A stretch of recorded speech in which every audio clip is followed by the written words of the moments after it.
என் கூடவே இருங்க ஆண்டவரே. சொல்லுவோமே, என் கூடவே ஓ இயேசுவே, நீர் இல்லாமல் நான் வாழ முடியாது.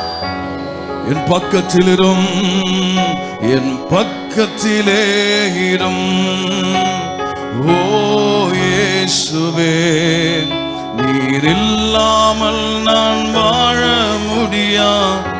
இருளான வாழ்க்கையில், இருளான வாழ்க்கையிலே வெளிச்சமானீரே, உயிரற்ற வாழ்க்கையிலே ஜீவனானீரே. இருளான, ஆமென், எல்லாரும் பாடுவோமே, ஆமென். உயிரற்ற வாழ்க்கையிலே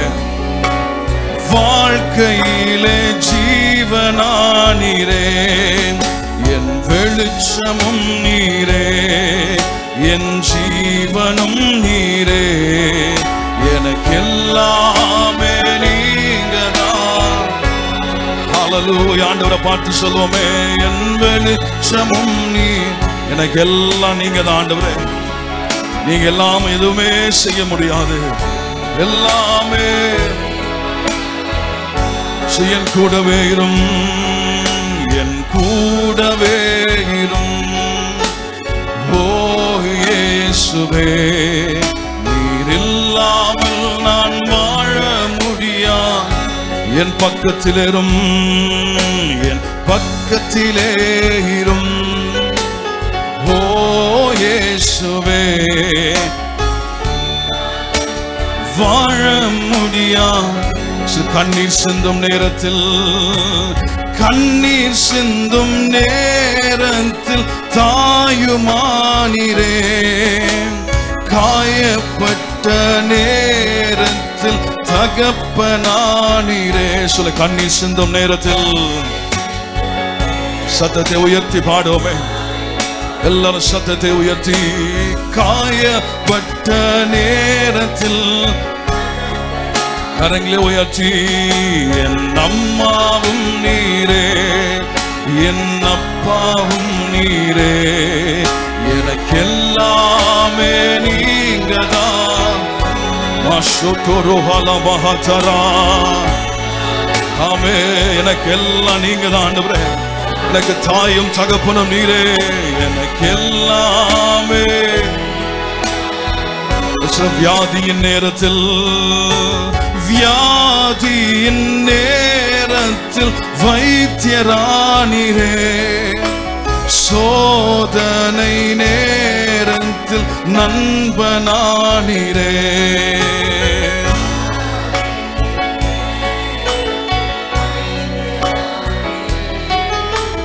சோதனை நேரத்தில் வைத்தியர் நீரே, என் வைத்தியர் நீரே, என் நண்பரும் நீரே, எனக்கெல்லாமே. எல்லாம் என் இயேசு மாத்திரமே, எனக்கெல்லாம் என் இயேசு மாத்திரமே. ஹல்லேலூயா. உம்மை விட்டா எனக்கு வேற யாரெல்லாம் ஆண்டவரே, உம்மை விட்டால் எனக்கு வேற யாருண்டு? பரலோகத்தில் உம்மை இல்லாமல் எனக்கு எங்களுக்கு வேற யாருண்டு? இந்த பூமியில உம்மை தவிர வேற விருப்பம் இல்லை. என் வைத்தியர் நீரே,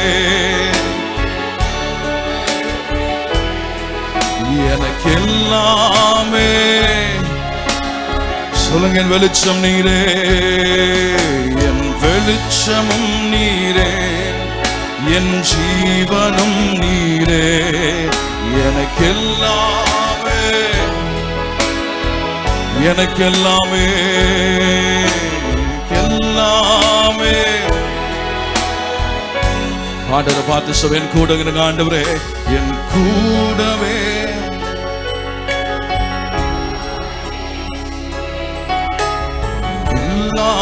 நான் வாழ.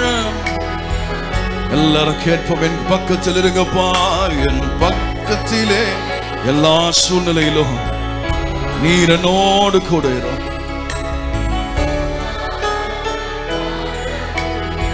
ஒரு விஷயம் கூடவே இரும், என் கூடவே இரும். ஹல்லேலூயா. கேட்கிற ஒவ்வொருவரையும் கர்த்தர் பலப்படுத்துகிறார். என் பக்கத்திலிரும் என் பக்கத்திலே இரும் ஓ இயேசுவே, நீர் இல்லாமல் நான் வாழ, ஹல்லேலூயா, நீர் இல்லாமல் நான் வாழ முடியாது, நீங்க இல்லாமல் என்னால் வாழ முடியாது. ஜெபத்தை குறித்து ஆவியானவர் இந்த நாளில் நம்மோடு கூட பேச விரும்புகிறார். ஜெபம், ஜெபம்னா என்னன்னு எல்லாருக்கும் தெரியும், ஏன் ஜெபிக்கணும்னு தெரியும், எப்படி ஜெபிக்கணும்னு தெரியும். ஆனாலும் நம்ம ஜெபிக்க மாட்டோம். இன்னைக்கு அநேக விசுவாசிகள் தேவ பிள்ளையுடைய வாழ்க்கையிலே தீராத பிரச்சனை, தீராத போராட்டம், பலவீனம், சோதனைக்கு மேல் சோதனை, இக்கட்டுகள், திடீர் விபத்துகள், ஆபத்துகள், நாச மோசங்கள், இழப்புகள், வறுமை, பலவீனம், வியாதி, இதெல்லாம் வர காரணம் ஜெபிக்க தவறினபடினாலே தான். இன்றைக்கு விசுவாசிகள் ஜெபிக்க தவறிவிட்டார்கள், சபைகள் ஜெபிக்க தவறிவிட்டது, என் ஊழியர்களும் இன்றைக்கு ஜெபிக்க தவறிவிட்டார்கள். பிரியமான தெய்வ பிள்ளைகளே, இந்த கடைசி நாட்களிலே நாம் எல்லாரும் செய்ய வேண்டிய ஒரு காரியம் என்னவென்று சொன்னால், ஜெபத்திற்கு திரும்ப வேண்டும் என்று ஆவியானவர் விரும்புகிறார். ஹல்லேலூயா. உபவாசித்து தேவ சமூகத்திலே காத்திருந்து தேவனுடைய முகத்தை நோக்கி பார்க்கிற ஒரு அனுபவத்திற்கு, அந்த ஆதி அனுபவத்திற்கு நாம் திரும்பாவிட்டால் நம்முடைய வாழ்க்கையில எந்த நன்மையும் பார்க்க முடியாது. இன்னும் சொல்லுகிறேன், வருகையிலும் நாம் காணப்பட முடியாது. ஜெபிக்காத ஒரு விசுவாசி ஆண்டவருடைய வருகையிலே போக முடியாது. ஜெபிக்காத ஒரு விசுவாசி பரிசுத்தமாக முடியாது.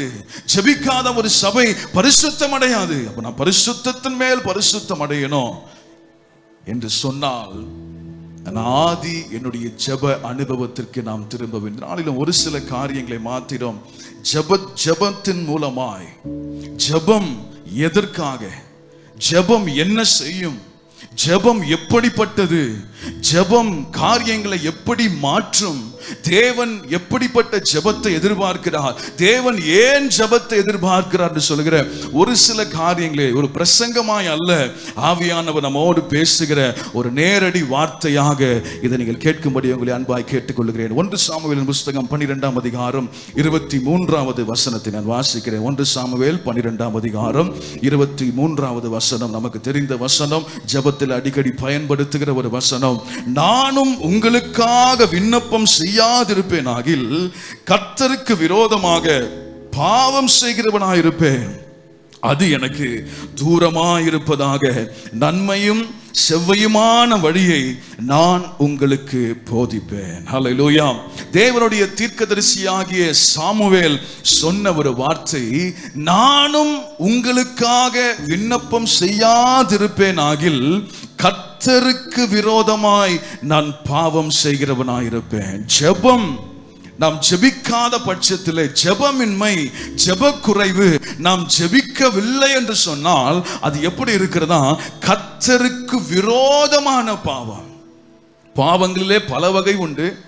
சரீரத்திற்கு விரோதமான பாவம், ஆவிக்கு விரோதமான பாவம். ஆனால் அவைகளை காட்டிலும் இங்கே சாமுவேல் தீர்க்கதரிசி சொல்லுகிறார், நான் ஜனங்களுக்காக, மற்றவர்களுக்காக பொதுவாக நான் ஜெபிக்காதிருப்பேனையாகில் அந்த பாவம் யாருக்கு விரோதமானதா, யாருக்கு விரோதமானது? கர்த்தருக்கு விரோதமாக நான் பாவம் செய்கிறவனாயிருப்பேன். பிரியமான தேவ பிள்ளைகளே, ஒரு மனிதன் ஜெபிக்கிறவனாக இருந்தால், கவனிங்க, ஒரு மனுஷன் ஜெபிக்கிறவனாக இருந்தால் அவனிடத்தில் எல்லா பிரச்சனைகளுக்கும் தீர்வு இருக்கும். ஒரு மனுஷன் ஜெபிக்கிறவனாக இருப்பான் என்று சொன்னால் அவனிடத்தில் எல்லா போராட்டங்களுக்கும், பிரச்சனைகளுக்கும், கேள்விகளுக்கும் பதில் இருக்கும். ஜெபிக்கிற ஒரு மனுஷன் மாத்திரமே பிரச்சனைகளை எப்படி தீர்க்க முடியும் என்கிற விடையும் ஞானமும் அவனுக்கு இருக்கும். ஹல்லேலூயா. பிரச்சனைகளை நன்றாய் அறிந்திருப்பான். ஒரு மனுஷன் ஜெபிக்கிறவனாய் இருப்பான் என்று சொன்னால் அவன் தேவனோடு தொடர்பு இருக்கிறான். ஒரு மனுஷன் ஜெபிக்கிறவனாக இருந்தால், ஜெபிக்கிற ஒரு மனுஷன் மாத்திரமே தன்னுடைய எல்லா சத்துருக்களையும் அவன் ஜெபத்திலே மேற்கொள்ளுகிறவனாக இருப்பான். ஒரு மனுஷன் ஜெபிக்கிறவனா இருப்பான் என்று சொன்னால் அந்த மனுஷன் பரலோகத்தின் நேரடி பார்வையில் இருக்கிறான். ஹல்லேலூயா. இந்த 5 காரியங்களும் ஜெபிக்கிறவர்களின் விசேஷித்த குணங்கள், ஜெபிக்கிறவருடைய விசேஷித்த குணங்கள். ஹல்லேலூயா. இந்த நற்குணங்கள் எல்லாம் நான் சொன்ன இந்த 5 காரியங்களும் சாமுவேல் தீர்க்கதரிசியினுடைய வாழ்க்கையிலே இருந்ததை நம்மால் பார்க்க முடியும். சாமுவேல் தீர்க்கதரிசியினுடைய வாழ்க்கையை நாம் பார்க்கும்போது அது வெற்றியுள்ள ஒரு வாழ்க்கை, ஒரு ஜெய ஜீவியம். சாமுவேலுடைய இந்த வெற்றியுள்ள வாழ்க்கைக்கு காரணம் என்ன? ஒரே காரணம், சாமுவேலுடைய ஜெப வாழ்க்கை. ஜெப வாழ்க்கை. சாமுவேல் தீர்க்கதரிசி எப்போதும் தேவனோடு பேசுகிற ஒரு தேவ மனுஷனாக இருந்தார். கர்த்தரும் சாமுவேலுக்கு எப்போதும் காரியங்களை வெளிப்படுத்துகிறவராக, சாமுவேலோடு பேசுகிறவராகவே காணப்பட்டார்.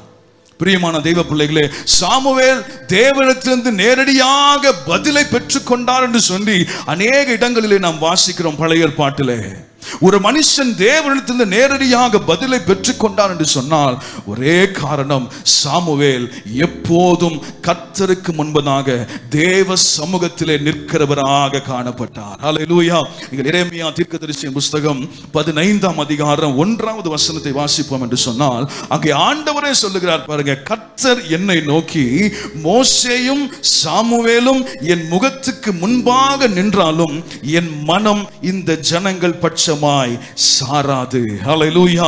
மோசேயும் சாமுவேலும் என்று சொன்னால் கர்த்தரே சாமுவேலுக்கு ஒரு அடையாளத்தை கொடுக்கிறார். என்னவா?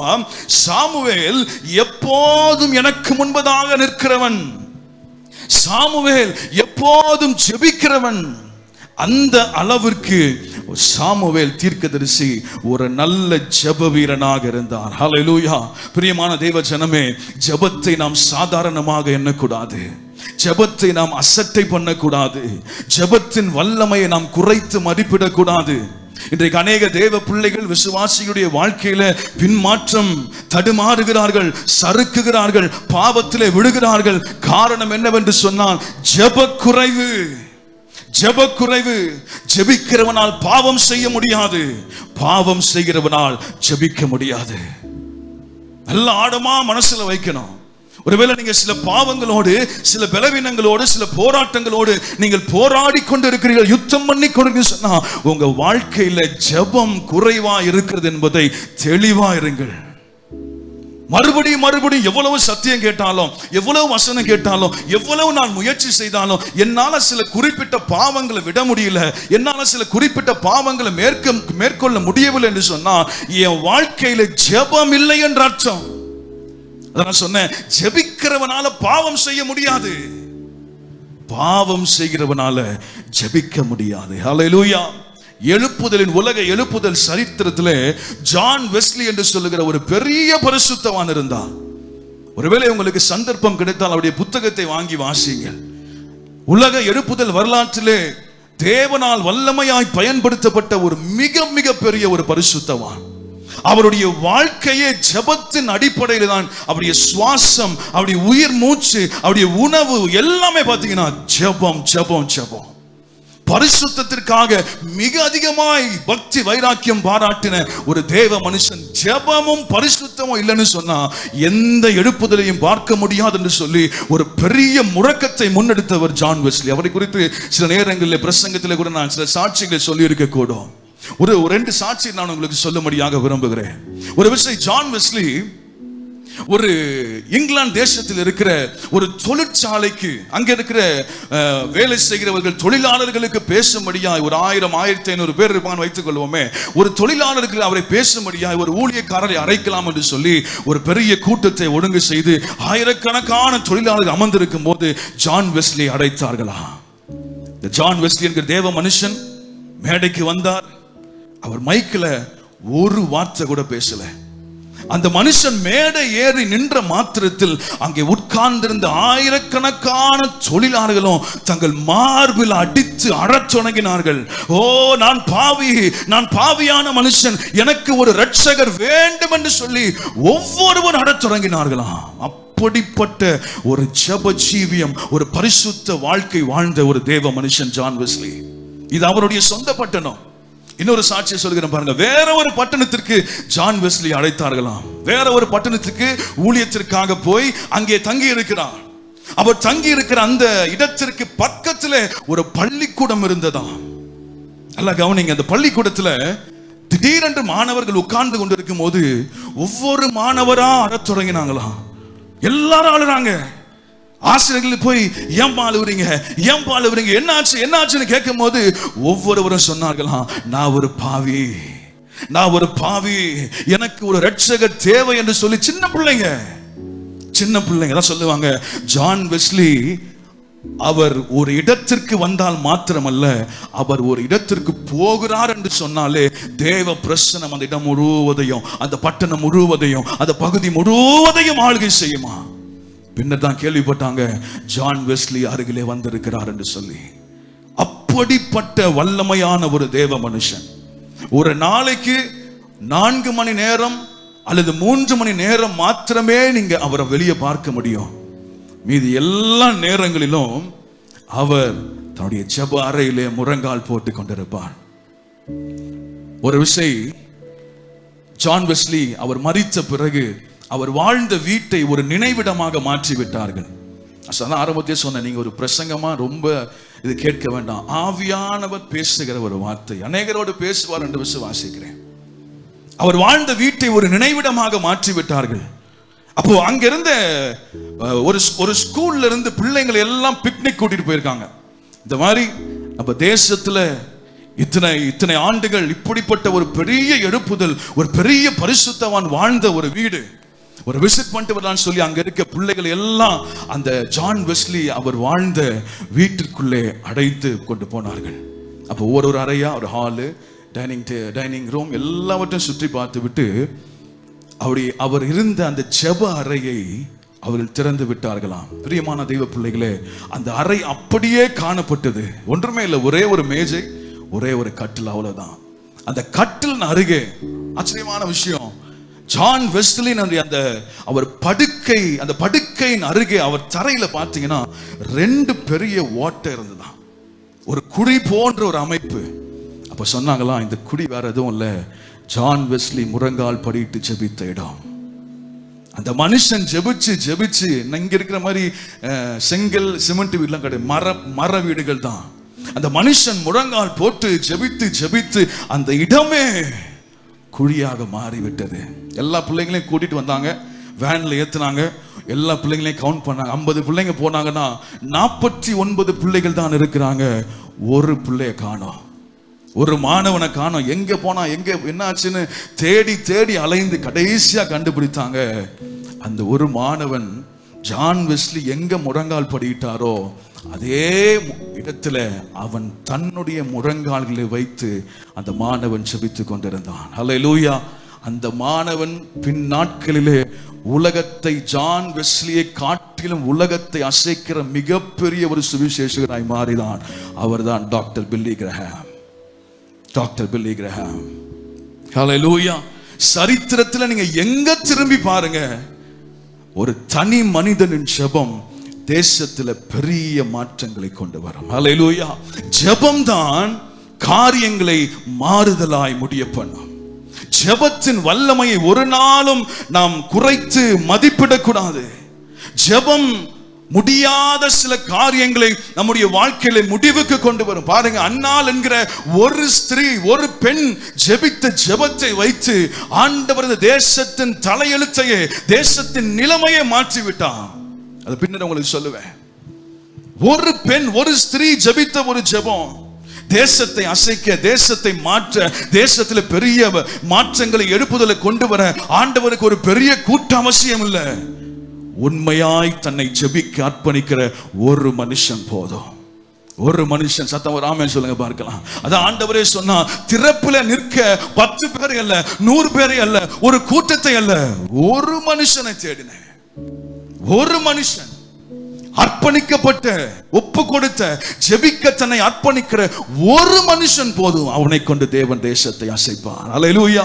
நீங்க எழுப்புதல் சரித்திரத்தை வாசித்து எங்க பல நம்ம சரித்திரத்தில் எங்கெல்லாம் எழுப்புதல் உண்டானதோ, எப்போதெல்லாம் எழுப்புதல் உண்டானதோ, எல்லா எழுப்புதலும் தன்னை ஜெபிக்க அர்ப்பணித்த ஏதோ ஒரு தேவ மனுஷனை கொண்டு தான் கர்த்தர் செய்திருப்பார். Every revival starts with one person. எல்லா எழுப்புதலும் ஒரு மனுஷனிலிருந்து ஆரம்பிக்கிறது என்று சொல்லுகிறார்கள். ஒரு மனுஷன். ஹல்லேலூயா. பிரியமான தேவ பிள்ளைகளே, ஒரு மனுஷன் ஜெபிக்கிற ஜெபம் பெரிய மாற்றங்களை கொண்டு ஆண்டவர் தான் தேடுறாரு. ஒரு சபையை தேடல, ஒரு பட்டணத்தை, ஒரு தேசத்தை தேடல, ஒரே ஒரு மனுஷன் திறப்பிலே நிற்கக்கூடிய, உண்மையாய் தன்னை ஜெபிக்க அர்ப்பணிக்கிற ஒரு மனுஷனை தேடுங்க. ஒரு மனுஷனின் ஜெபம் பெரிய மாற்றங்களை கொண்டு வரும். ஹல்லேலூயா. பிரியமான தேவ பிள்ளைகளே, ஏன் நம்முடைய வாழ்க்கையிலும் கூட நம்ம ரட்சிக்கப்பட்டது, நம்முடைய வாழ்க்கையில சில போராட்டங்களில் நாம் விடுபட்டது, சில மரண படுக்கைகளை மாற்றப்பட்டது, சில ஆபத்துக்கள், விபத்துகள், நாச மோசங்கள் இருந்து நாம் ஜீவனோடு எனக்கு இருக்க காரணம் ஒன்று தேவ கிருபை, இன்னொன்று நமக்காக ஜெபித்த சில தேவ மனிதர்கள். எத்தனை பேர் ஆமென் சொல்ல முடியும்? இங்க கேட்ட அநேகருக்கு அந்த சாட்சி சொல்ல முடியும். எங்க குடும்பம் இயேசுவை ஏற்றுக்கொண்டது ஆண்டவர் எங்க மேல வைத்த கிருபை. ஆனா இந்த தேவ மனுஷன் எங்களுக்காக ஜெபித்தா, இந்த தேவ மனுஷனை நடத்தினா, இன்றைக்கு நாங்க இப்படிப்பட்ட, எங்க குடும்பம் இப்படிப்பட்ட பிசாசின் பிடியில, மந்திரவாத பிடியில, பில்லி சூனிய கட்டில பிடிபட்டிருந்தது. நாங்க இதுல இருந்து ஒரு பெரிய விடுதலையை கண்டது காரணம் ஒரு தேவ மனுஷன் எங்களுக்காக ஜெபித்தா. ஒரு மனுஷன் எங்களுக்காக ஜெபித்தா. நான் மரண படுக்கையில, சாபம் தருவாயில கடந்தேன். என் மரண படுக்கையை தேவன் மாற்றினார். ஆனா எனக்காக ஜெபித்தது ஒரு தேவ மனுஷன், என்னை வழிநடத்தினது ஒரு தேவ மனுஷன். இன்றைக்கு சத்தியத்தில் ஒரு வளர்ந்த விசுவாசியாக, ஒரு முதிர்ந்த விசுவாசியாக, ஒரு ஆவிக்குரிய சபையில் என நாட்டப்பட்டிருக்க காரணம் எங்களை வழிநடத்தின ஒரு தேவ மனுஷன் உண்டு. ஹல்லேலூயா. பிரியமான தேவ பிள்ளைகளே, ஜெபத்தை ஒரு நாளும் அற்பமாய் எண்ணக்கூடாது. ஜெபத்தை ஒரு நாளும் அற்பமாய் எண்ணக்கூடாது. ஜெபம் மிக மிக வல்லமையானது. ஹல்லேலூயா. நான் சொல்லுகிறேன், ஒரு குடும்பத்தின் ஆசீர்வாதம் ஜெபிக்கும் பெற்றோரை சார்ந்தது. ஒரு குடும்பத்தினுடைய ஆசீர்வாதம் ஜெபிக்கும் பெற்றோரை சார்ந்தது. ஒரு சபையின் ஆசீர்வாதம் ஜெபிக்கும் குடும்பங்களை சார்ந்தது. ஒரு பட்டணத்தின் ஆசீர்வாதம் ஜெபிக்கும் சபைகளை சார்ந்தது. ஹல்லேலூயா. மறுபடியும் சொல்லுகிறேன், ஒரு குடும்பத்தின் ஆசீர்வாதம் ஜெபிக்கும் பெற்றோரை சார்ந்தது. ஒரு சபையின் ஆசீர்வாதம் ஜெபிக்கும் குடும்பங்களை சார்ந்தது. ஒரு பட்டணத்தின் ஆசீர்வாதம் ஜெபிக்கும் சபைகளை சார்ந்தது. ஹல்லேலூயா. பெற்றோர் ஜெபிக்கலனா குடும்பம் இல்ல, குடும்பங்கள் ஜெபிக்கலனா சபை இல்ல, சபைகள் ஜெபிக்கலனா பட்டணம் இல்ல, பட்டணங்கள் ஜெபிக்கவில்லை என்று சொன்னால் தேசம் இல்லை. ஹல்லேலூயா. அப்போ எழுப்புதல் எங்க ஆரம்பிக்குதுன்னா, ஜெபிக்கிற ஒரு மனுஷன், ஜெபிக்கிற ஒரு குடும்பம். அதற்கு ஆதாரம் தான் இந்த எல்கானா அண்ணாவின் குடும்பம். ஹல்லேலூயா. பெற்றோர் தங்கள் பிள்ளைகளுக்கு நீங்கள் கொடுக்கும் ஆசீர்வாதங்களிலேயே மிகப்பெரிய ஒரு ஆசீர்வாதம் உண்டானால் அது நீங்கள் அவர்களுக்காக ஜெபிக்கிற ஜெபம். ஒருவேளை உங்க பிள்ளைகளுக்கு நீங்க பணம், பொருள், சொத்து, வீடு எல்லாம் சேர்த்து வைக்கலாம். அது மாத்திரம் ஆசீர்வாதம் அல்ல. அதை காட்டிலும் ஒருவேளை நீங்க கொடுக்கிற பணம் ஆகட்டும், உங்க பிள்ளைகளுக்கு கொடுக்கிற சொத்து ஆகட்டும், உங்க பிள்ளைகளுக்கு நீங்க சேர்த்து வைக்கிற ஆஸ்தி எல்லாம் ஒரு குறிப்பிட்ட காலம் வரைக்கும் அவளுக்கு ஆசீர்வாதமா இருக்கும். ஒரு குறிப்பிட்ட காலம் வரைக்கும் அவளை தாங்க. சொல்லுவாங்கல்ல, 7 தலைமுறைக்கு உட்கார்ந்து சாப்பிடுற அளவுக்கு சொத்து இருக்கு. அப்ப 8வது தலைமுறை இது எங்க பரம்பரை சொத்து. எந்த பரம்பரை சொத்தும் ஒரு நாள் அது கையை விட்டு போவோம். எவ்வளவு பெரிய மாளிகை கட்டினாலும் ஒரு 100 வருஷமே ஆகட்டும், 100 வருஷத்துக்கு அப்புறம் அது பழமையாய் போகும், அது இடிந்து கூட போகலாம். ஆனால் இவைகளை காட்டிலும் உங்க பிள்ளைகளுக்கு நீங்க கொடுக்கிற சொத்து, உங்க பிள்ளைகளுக்கு நீங்க சேர்த்து வைக்கிற மிகப்பெரிய ஆசீர்வாதம், அது உங்கள் பிள்ளைகளுக்காக நீங்கள் ஜெபிக்கிற ஜெபம். ஹல்லேலூயா. உங்க பிள்ளைகளுக்காக நீங்க ஜெபிக்கிற ஜெபம் அது உங்கள் பிள்ளைகளை மாத்திரம் அல்ல, உங்கள் பிள்ளைகளின் பிள்ளைகளையும் அவன் தலைமுறைகளையும் அது தாங்கும். ஹல்லேலூயா. நம்முடைய ஆண்டவர் அவர் தலைமுறைகளின் தேவன். பாருங்க, சீஷர்கள் இயேசுவிடத்துல வந்து, இயேசுவே எங்களுக்கு பாட கற்றுத்தாங்க, எங்களுக்கு ஆராதிக்க கற்றுத்தாங்க, எங்களுக்கு பிரசங்கம் பண்ண கற்றுத்தாங்கன்னு கேட்கல. என்ன கேட்டாங்க? சத்தமா சொல்லுங்களேன். ஜெபிக்க கற்றுத்தாங்க. ஜெபிக்க கற்றுத்தார். ஏன்னா பாக்குறாங்க யோவான் அப்படி சீஷர்களுக்கு ஜெபிக்க கற்றுக் கொடுக்கிறார். யோவான் ஜெபிக்கிறாரு, அப்படி சீஷர்கள் ஜெபிக்கிறார்கள். கூடவே இருக்கிற இயேசு ஜெபித்ததை பார்த்தார்கள். இரவு முழுவதும் ஜெபித்தார், அதிக இருட்டோட எழும்பி ஜெபித்தார், சத்தமிட்டு ஜெபிக்கிறார். அவர் இரவெல்லாம் ஜெபித்த ஜெபத்திற்கு பலனை பகல் ஊழியத்தில் பார்க்கிறாங்க. அவர் மூலமாய் செய்யப்பட்ட அதிசயங்கள், அற்புதங்கள், நடந்தால் சுகம், தொட்டால் சுகம், பேசினால் விடுதலை, இதெல்லாம் இது காரணம் என்ன? இரவெல்லாம் அவர் ஜெபித்த கேட்கிறாங்க, எங்களுக்கு ஜெபிக்க கற்றுத்தாரும் ஆண்டவரே. ஹல்லேலூயா. ஜெபம் அவ்வளவு வல்லமை உள்ளது. ஜெபம் அவ்வளவு, நான் மறுபடியும் சொல்லுகிறேன், ஜெபம் அவ்வளவு வல்ல. இன்னைக்கு சபை விசுவாசிகள் ஜெபத்தை குறித்த ஒரு சிந்தை, ஜெபத்தை குறித்த ஒரு விருப்பம், ஜெபத்தினுடைய மேன்மையை நாம் மறந்து விட்டோம். நல்ல பாடகத்துக்கு நல்லா ஆராதிக்கிறோம், பாட்டு பார்க்காமலேயே முழு 6-7 சரணங்களையும் மனப்பாடமா பாரு, எல்லாம் இருக்கிறது இன்னைக்கு. ஆனா அடிப்படையை மறந்து விட்டோமே. ஜெபம் என்பது ஒரு விசுவாசியின் அடித்தளம், ஃபவுண்டேஷன். அதுதான். ஜெபமும் வசனமும் இல்லைன்னு சொன்னா அதுக்கு மேல நீங்க எவ்வளவு பெரிய விசுவாச மாளிகை கட்டினாலும் அது ஒரு நாள் இடிந்து விழும். வாழ்க்கையில ஜெபம் மிக மிக அவசியமானது. ஹல்லேலூயா. அதை உணர்ந்த தேவ பிள்ளைகளுக்கு மாத்திரமே அதனுடைய அருமை தெரியும். நான் சொல்லுகிறேன், ஜெபத்தின் வல்லமையை உணராமல் உங்களால் ஜெபிக்க முடியாது. ஜெபத்தின் வல்லமையை நீங்க உணர்ந்துட்டீங்கன்னா உங்களால ஜெபிக்காமல் இருக்கவே முடியாது. இன்னைக்கு ஏன் நம்ம ஜெபிக்கிறது இல்லை? ஏன் நம்ம தேவ சமூகத்தை நாடுறது இல்லை? ஏன் ஜெபத்தை ஒரு ஒரு அற்பமான காரியமாய், ஒரு சாதாரண காரியமாய் ஏன் நினைக்கிறோம்? ஜெபத்தினுடைய வல்லமை தெரியாததுனாலே. ஜெபத்தினுடைய வல்லமை. ஹல்லேலூயா, ஹல்லேலூயா.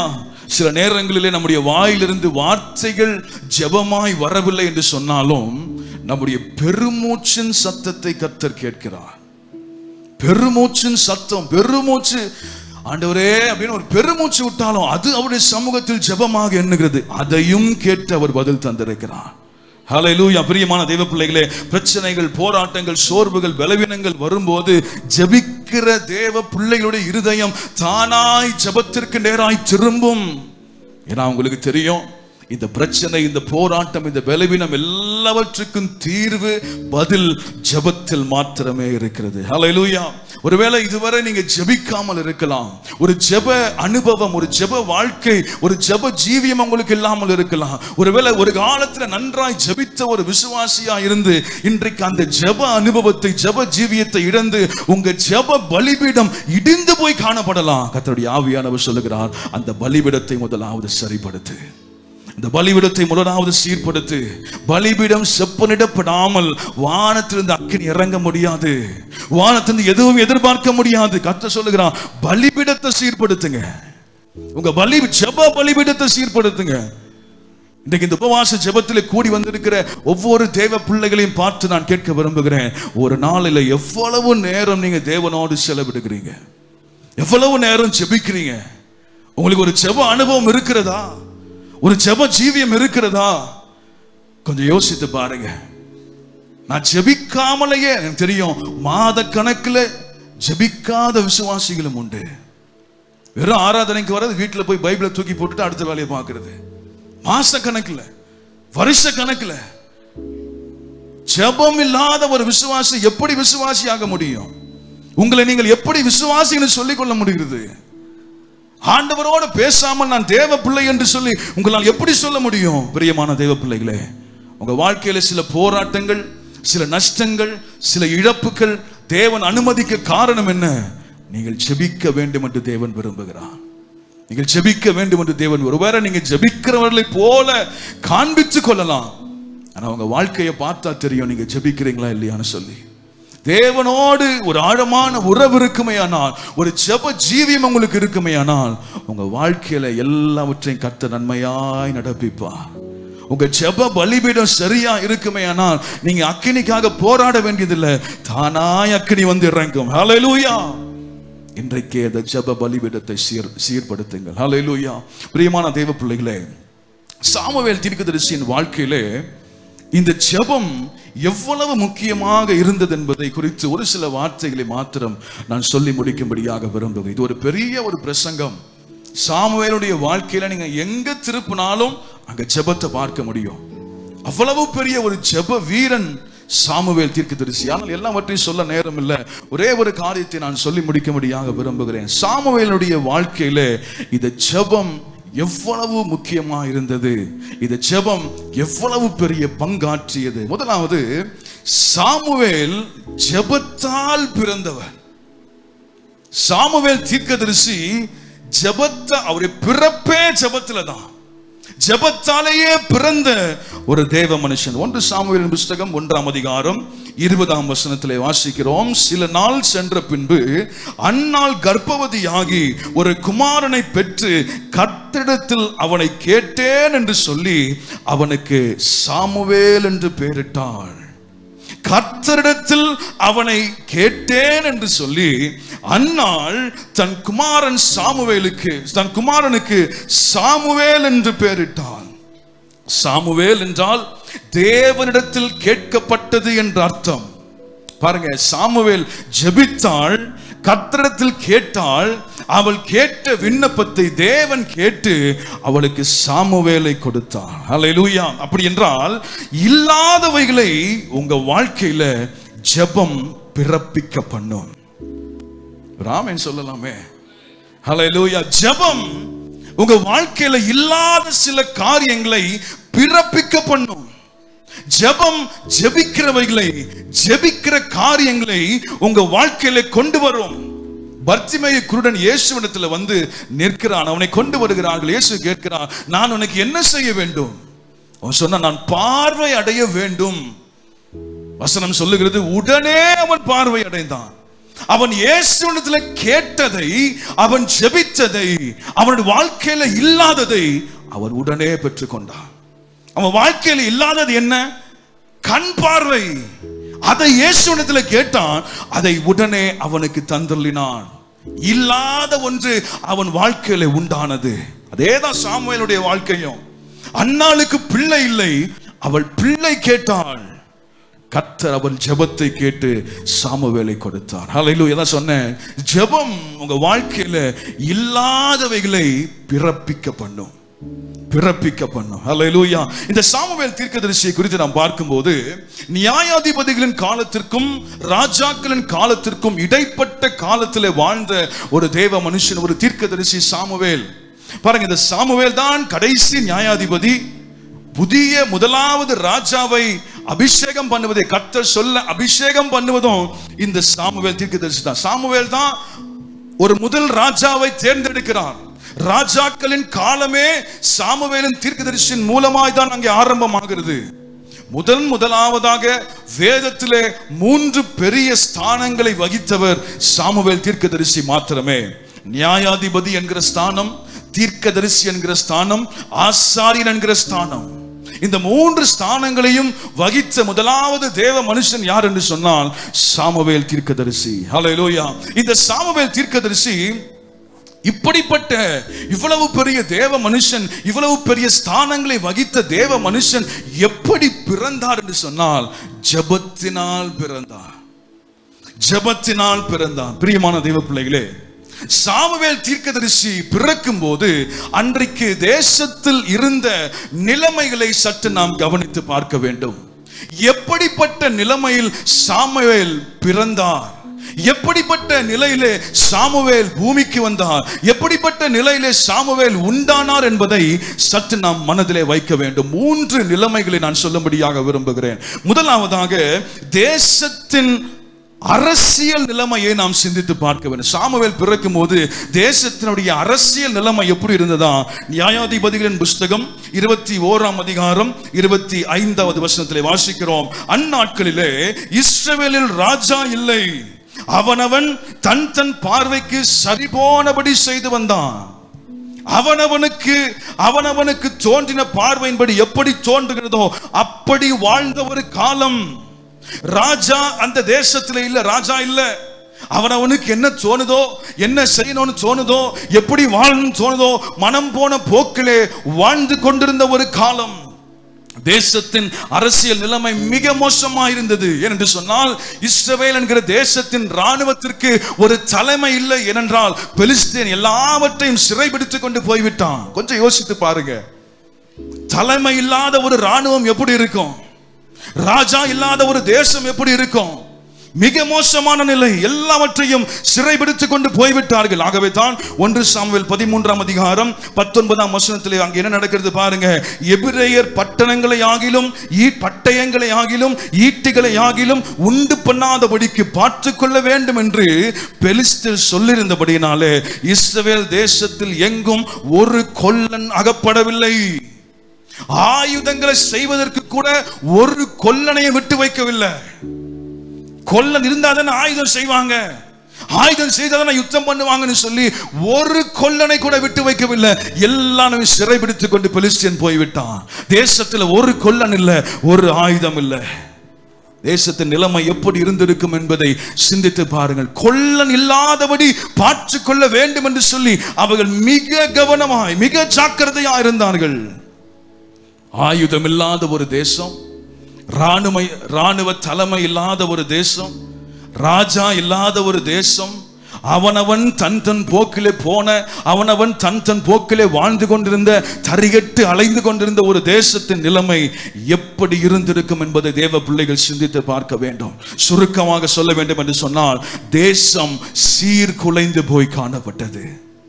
தேசம் சீர்குலைந்து போய் காணப்பட்டது. இது தேசத்தினுடைய அரசியல் நிலைமை.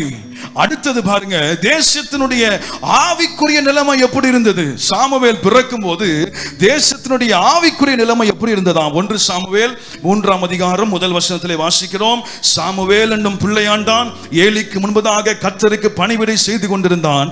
அந்த நாட்களிலே கர்த்தருடைய வசனம் அபூர்வமாயிருந்தது, பிரத்யட்சணமான தரிசனங்கள் இருந்ததில்லை.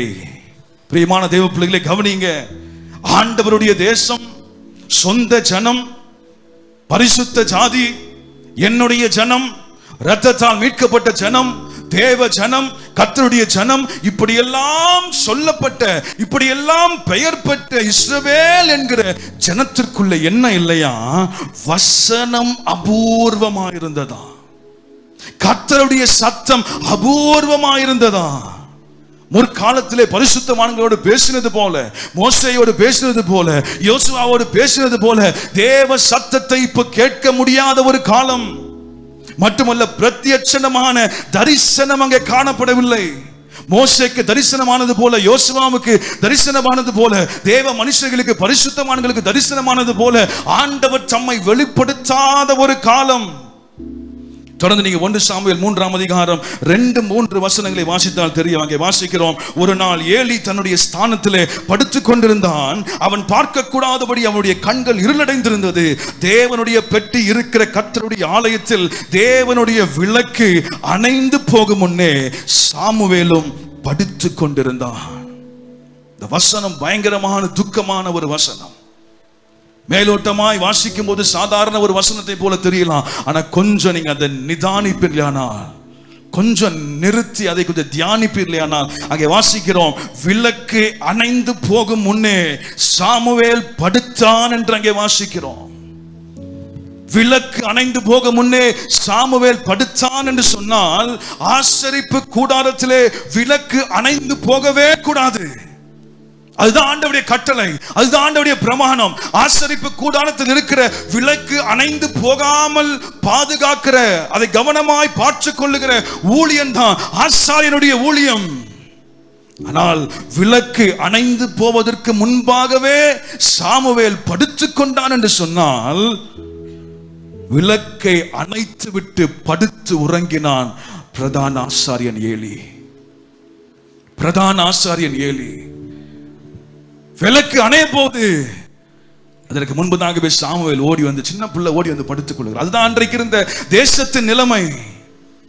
ஆசரிப்பு கூடாரத்தில் அணையக்கூடாத விளக்கு அது அணைத்து விட்டு படுத்து உறங்கினானாம் பிரதான ஆசாரியன். விளக்கு அணைச்சு போட்டு தூங்குனான்னு சொன்னா அந்த ஆசரிப்பு கூடாரம் எப்படி இருக்கும் பாருங்க.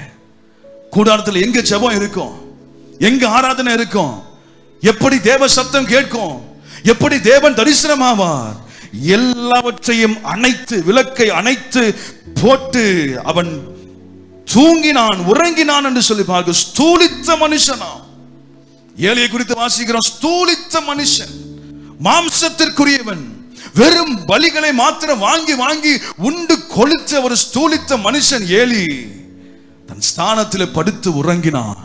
மல்லாக்கப்படுத்தான். அதுவும் வசனம் சொல்லு, மல்லாக்கப்படுத்து உறங்கினான். அவன் முடிவு பிடரி முறிந்து செத்து போனான். ஹல்லேலூயா. வேலை என்ன? வெறும் பலியை மாத்திரம் வாங்கி வாங்கி உண்டு கொளுத்துட்டான். ஆசரிப்பு கூடாரத்தில் தேவன் கொடுத்த கட்டளைகளை ஒன்னும் செய்யல. தேவன் கொடுத்த கட்டளைகளை மீறி விட்டான். அணையக்கூடாத விளக்க அவன் அணைச்சு போட்டு தூங்கினான். அணைச்சு போட்டு நல்ல வயிறு முட்டை சாப்பிட்டுட்டு போய் அவன் ஸ்தானத்திலே தூங்கினான். ஒரு ஆசாரியன் மாம்சத்திற்குரியவன், ஒரு ஆசாரியன் மாம்சத்திற்குரியவனா இருந்தால் ஒரு ஆசரிப்பு கூடாரம், ஒரு சபை எப்படி இருக்கும் என்பதற்கு ஒரு மாதிரி. இது ஒரு மாதிரி. மாம்சத்திற்கு வெறும் பலிகளை மாத்திரம் வாங்கி வாங்கி பாருங்க. அவன் பிள்ளைகளை பாருங்க. பிள்ளைகள் வசனம் சொல்லுகிறது, பேலியாளின் மக்களா இருந்தார்களாம். ஆசரிப்பு கூடாரத்தின் வாசலிலே வருகிற ஸ்திரீகளோடு பெண்களோடு அவர்கள் விபச்சாரம் பண்ணினார்கள்.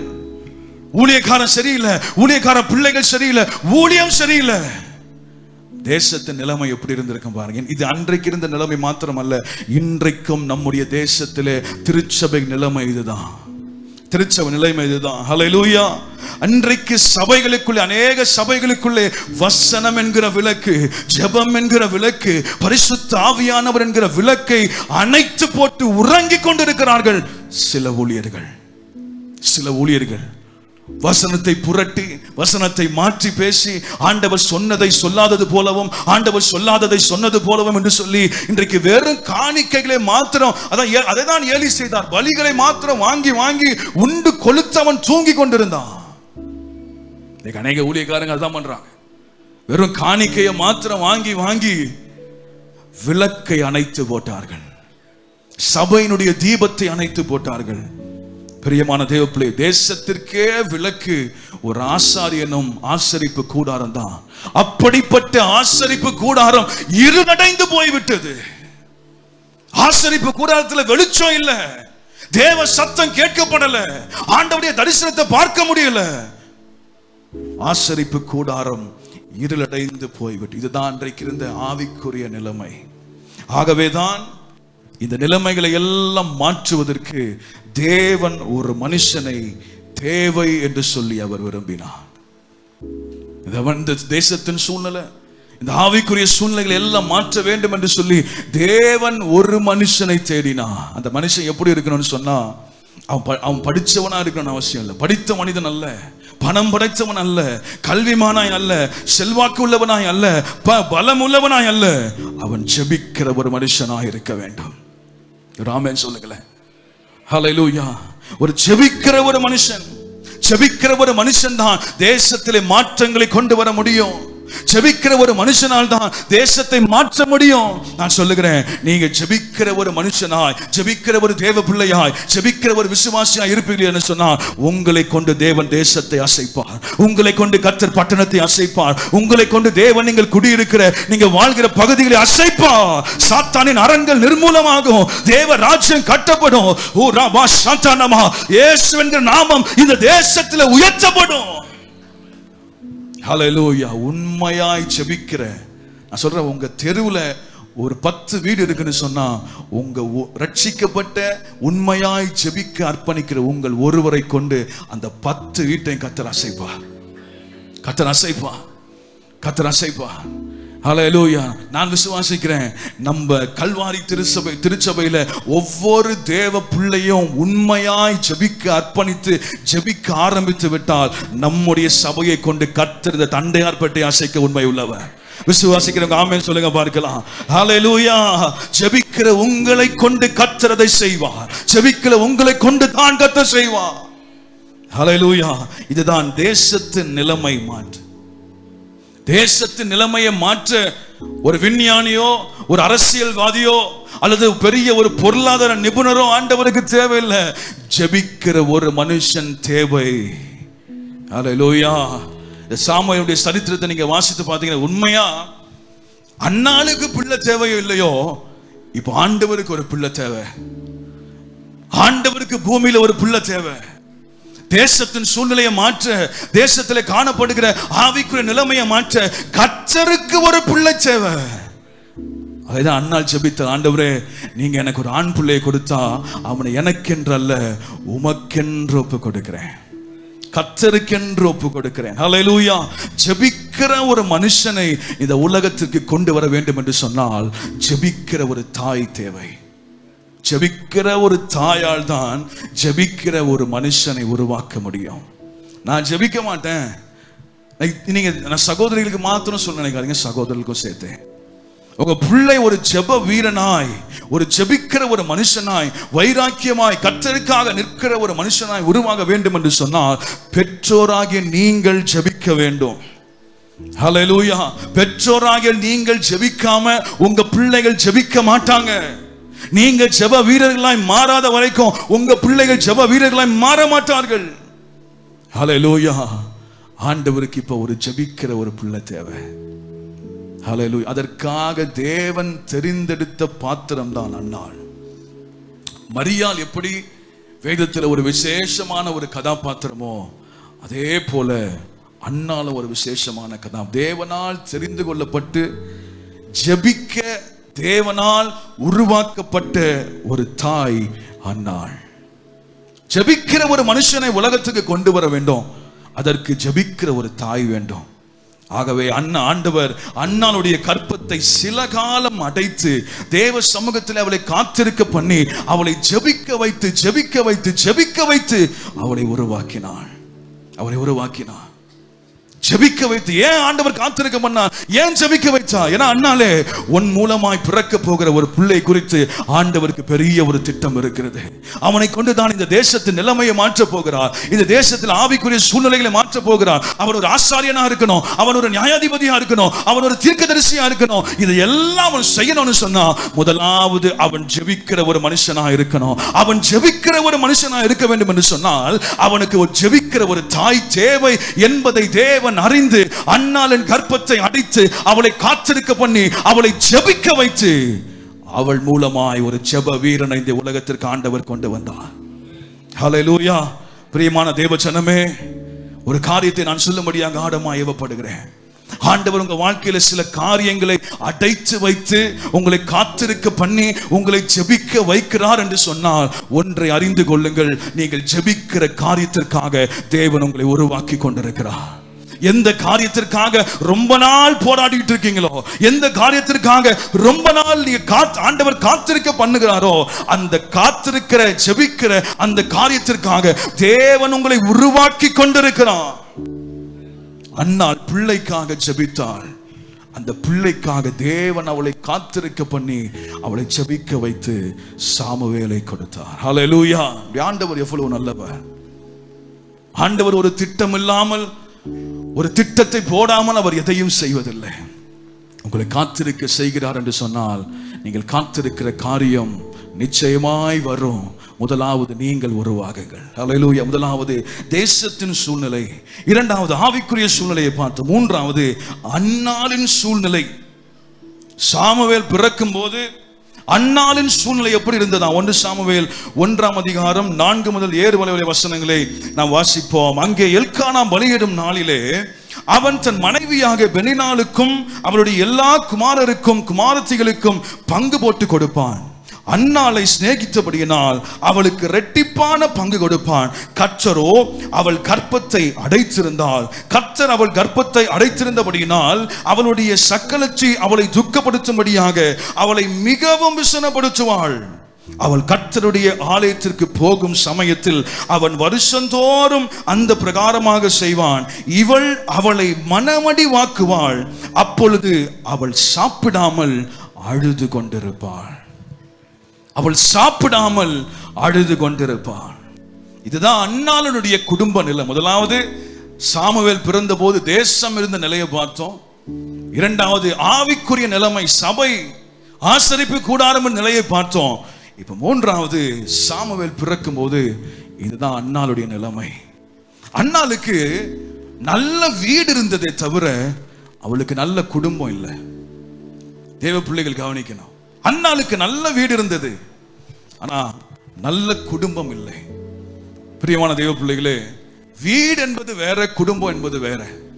வீடு என்பது வெறும் செங்கலினால, கல்லினால், மண்ணினால கட்டப்பட்ட ஒரு கட்டிடம், அவ்வளவுதான்.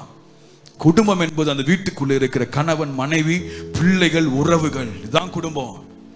அன்னாளுக்கு நல்ல வீடு இருந்தது, ஆனால் நல்ல குடும்பம் இல்லை. பாருங்க, இங்க வாசிக்கிறோம், அப்படியே சக்கலத்தி, யாரு? பெனினாள் அவளை வேதனைப்படுத்தி கொண்டே இருந்தாள். நிச்சயம் அவள் அழுது கொண்டே இருந்தாள்.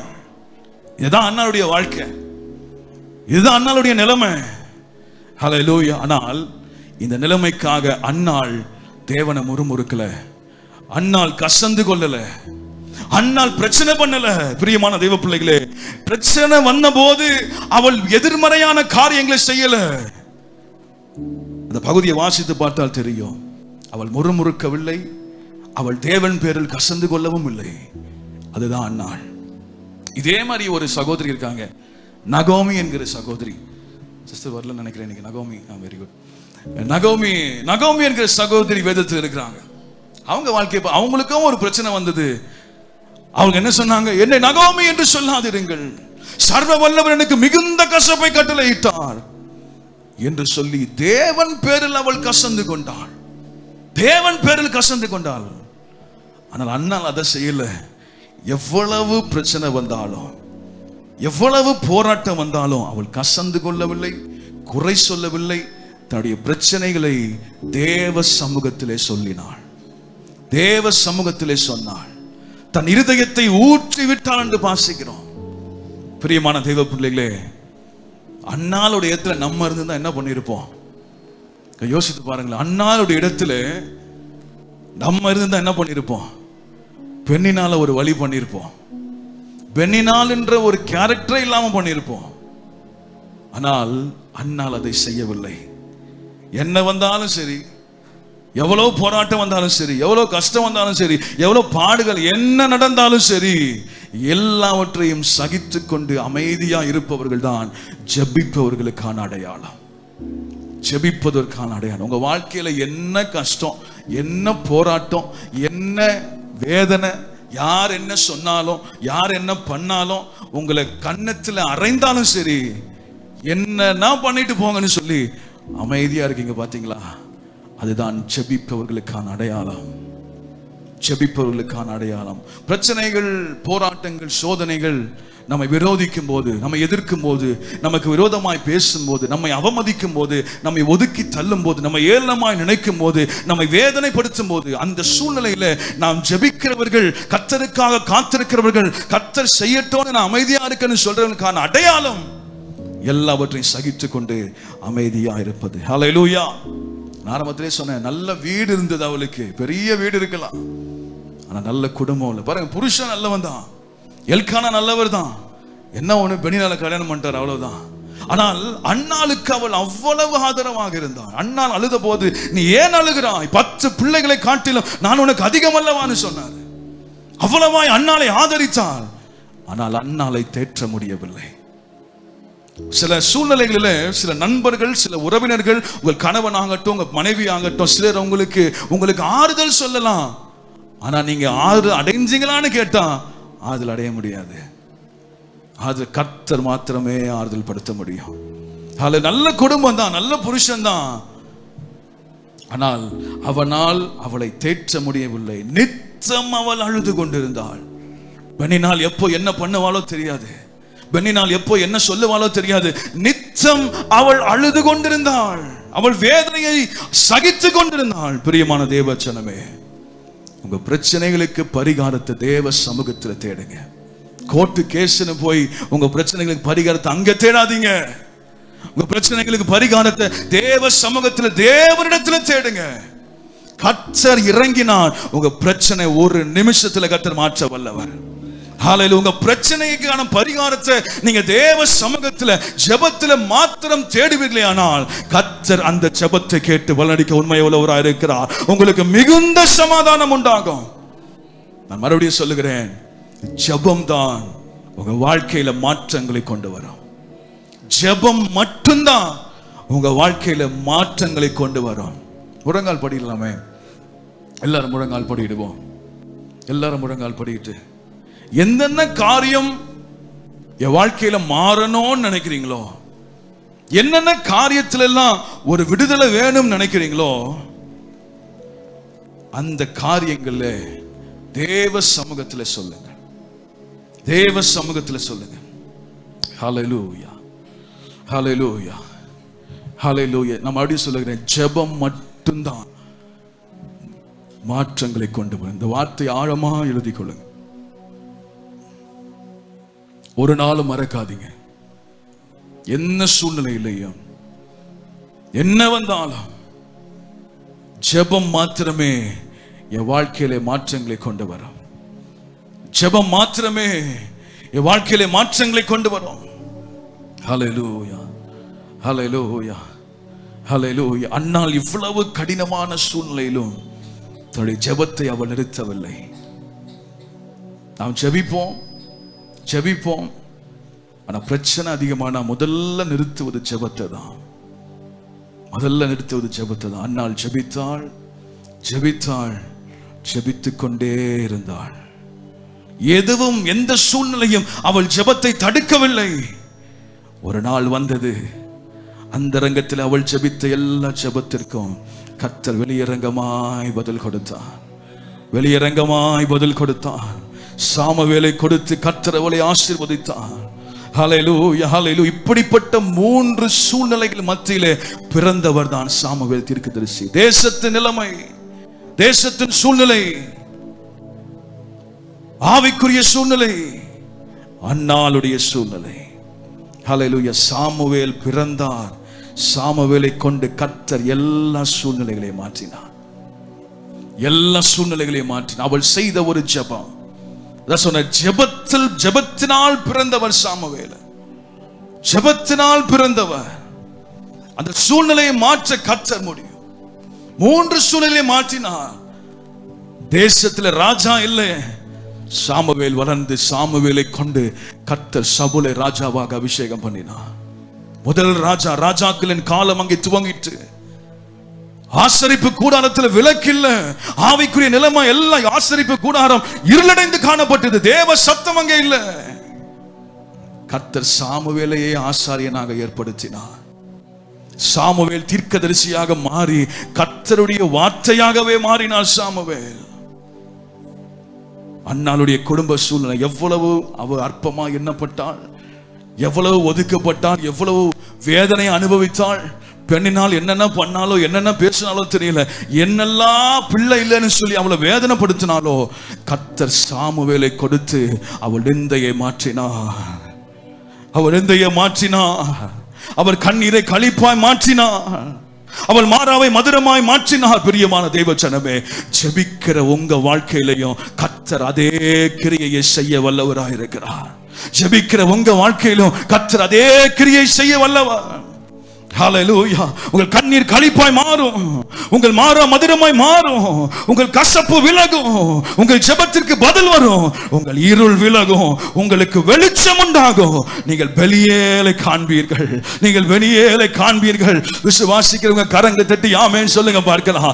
ஓ ரபா ஷபா நதரபா. ஜெபிக்கிற உங்கள் வாழ்க்கையில கர்த்தர் அப்படிப்பட்ட கிரியைகளை செய்ய உண்மை உள்ளவர். உங்கள் வாழ்க்கையில காணப்படுகிற எல்லா இருளையும் கர்த்தர் விலக்கி ஓ வெளிச்சத்தை உண்டு பண்ண உள்ளவர். யாக்கோபு எப்போது யாப்போக்கு நதி அண்டையிலே அவன் தேவனோடு போராடின பிறகு, ஜெபித்த பிறகு அவன் பெனியேலை கடந்தானோ, அங்கே சூரியன் உதயமாயிற்று என்று வாசிக்கிறோம். பிரியமான தேவ ஜனமே, ஜெபிக்கிற உங்க வாழ்க்கையில நீதியின் சூரியனா இயேசு உதிப்பார். உதிக்கிறவன் ஒளியிடத்திற்கு ராஜாக்கள் நடந்து வருவார்கள், நடந்து வருவார்கள். ஹல்லேலூயா. ஜெபிங்க, ஜெபிங்க. ஆண்டவர் இன்றைக்கு இந்த காரியங்கள் எல்லாம் பேச வைத்த காரணம், நீங்க ஜெபிக்க வேண்டும் என்று ஆண்டவர் விரும்புகிறார். நீங்க ஜெபத்திற்கு திரும்ப வேண்டும் என்று ஆண்டவர் விரும்புகிறார். ஹல்லேலூயா, ஹல்லேலூயா. ஜெபிங்க பிரியமான தேவ பிள்ளையே, ஜெபிங்க. ஜெபித்துக் கொண்டே இருங்க. சடுதியில் கர்த்தர் காரியங்களை மாற்றுவார். சடுதியில் கர்த்தர் காரியங்களை மாற்றுவார். ஓ சடுதியில் நீ ஜெபித்த காரியங்களுக்கு பதில் வரும். சடுதியில் எதிர்பார்த்த காரியங்களும் வாழ்க்கையில் நடக்கும். சடுதியில் தடைப்பட்ட ஆசீர்வாதங்கள் வரும். இருள் விலகி வாழ்க்கையில ஒரு வெளிச்சம் உண்டாகும், ஒரு வெளிச்சம் உண்டாகும். ஹல்லேலூயா. எத்தனை பேர் உண்மையாய் சொல்ல முடியும், ஆண்டவரே இன்றைக்கு நான் என்னை உண்மையாய் ஜெபிக்க அர்ப்பணிக்கிறேன். ஹல்லேலூயா, ஹல்லேலூயா. ஆண்டவருக்கு வேற யாரும் வேண்டாம், ஜெபிக்கிற ஒரு மனுஷன் போதும். இந்த கடைசி நாட்களிலே கர்த்தர் ஜெபிக்கிறவர்களை தேடிக்கொண்டிருக்கிறார். ஹல்லேலூயா. ஜெபிக்கிறவர்களை தேடிக்கொண்டு, ஆண்டவரே நான் ஜெபிக்க என்னை ஒப்பு கொடுக்கிறேன், ஜெபிக்க என்னை ஒப்பு கொடுக்கிறேன். நீங்க ஜெபிச்சு பாருங்களேன். இவ்வளவு நாள் எதையோ செய்து எதையோ முயற்சி பண்ணி எங்கெல்லாமோ போய் என்னென்னமோ கதறி எவ்வளவோ என்னென்னமோ செய்த ஒண்ணு நடக்கலையே. ஜெபத்திற்கு திரும்புங்க, ஜெபிச்சு பாருங்க. தேவ சமூகத்தில் முழங்கால முடக்கி பாருங்க, தேவ சமூகத்தில் போராடி பாருங்க. உங்க பிரச்சனைகள், போராட்டங்கள் எல்லாவற்றுக்குமான பதிலை, பரிகாரத்தை தேவ சமூகத்தில் தேடி பாருங்க. நிச்சயமாகவே அற்புதம் நடக்கும். ஹல்லேலூயா. ஜெபமே ஜீவன், ஜெபம் ஜெயம், ஜீவியத்திற்கு இதுவே சட்டம். ஜெபமே ஜீவன், ஜெபம் ஜெயம், ஜீவியத்திற்கு இதுவே சட்டம். ஜெபமே ஜீவன், ஜெபமே ஜீவன், ஜெபம் ஜெயம், ஜீவியத்திற்கு ஜீவியத்து. ஹல்லேலூயா. இதுவே சட்டம். ஜெபமே ஜீவன், ஜெபம் ஜெயம், ஜீவியத்திற்கு இதுவே சட்டம்.